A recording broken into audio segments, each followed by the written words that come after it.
చేవెలలో జరిగిన ముగ్గురు అమ్మాయిల సంఘటన గురించి ఈ తెలంగాణ రాష్ట్రంలో కోటి ఉమెన్స్ కాలేజ్ ముగ్గురు విద్యార్థుల గురించి ఒక్క లుచ్చ రాజకీయ నాయకుడు కూడా మాట్లాడలే.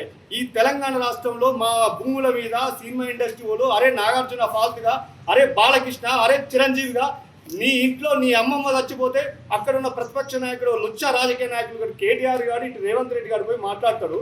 మా విద్యార్థుల ఇంటికి పోయి ఒక్క నాయకుడు కూడా మాట్లాడట్లేరా? మీకు డబ్బులు ఎక్కడే? మీ టికెట్లు కొనుక్కొని చూస్తే మీరు బతుకుతున్నారా? వెంటనే నాగార్జున నీ బిగ్ బాస్ షో బంద్ చేసుకోవాలి. ఏం పనికిరాని మెసేజ్ ఇస్తున్నాం మా విద్యార్థులకి. దువ్వాల మాధురి అని ఎవడో శ్రీనివాస్ అని ఏదేదో పనికిరాని అన్ని తీసుకొచ్చి బిగ్ బాస్లో పెట్టి మా విద్యార్థులను ఆగం చేస్తున్నారు. ఈ మానుకోకపోతే తక్షణమే మేము ఇంటిని ముట్టడి చేస్తాం. అదేవిధంగా రాజకీయ నాయకులు కూడా మీ ఇంట్లో మీ కుటుంబంలో జరిగితే స్పందిస్తారు. మా పేద విద్యార్థులు ఏమి బడుగు బలహీన వర్గాలకు చెందిన విద్యార్థుల మీద మీరు ఒక్క నాయకుడన్నా స్పందించి మాట్లాడితే బాగుంటుంది. లేని ఎడల మేము అన్ని రాజకీయ నాయకులు ఇల్లు కూడా ముట్టడి చేస్తామని మేము హెచ్చరిస్తున్నాం. అదేవిధంగా ఇలా రాష్ట్రంలో రోడ్లు బాగు చేయండి రా బాబు. మీరు దోపుకోవడానికి బంద్ చేసుకుని కాంట్రాక్టులు ఈ రోడ్లు బాగు చేస్తే కాలేజీలు లేవు, లైబ్రరీలు లేవు, తినడానికి తిండి ఫుడ్ ఖరాబ్ అవుతుంది. ఇలా గురుకులాల్లో విద్యార్థులు చనిపోతున్నారు, మా బతుకులు ఆగమవుతున్నాయి.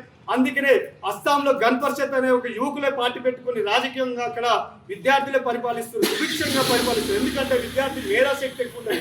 మీకు అర్థం కానీ సన్నాసులారా, మీ వెనక ఎవరు చెప్పుకుంటో ఈ విషయంపై మీరు స్పందించకపోతే ఖబర్దార్ మేము ఏం చేయాలో అదే చేస్తాం. మీరు వెంటనే స్పందించాలని మేము డిమాండ్ చేస్తున్నాం విద్యార్థి చేసి నుంచి.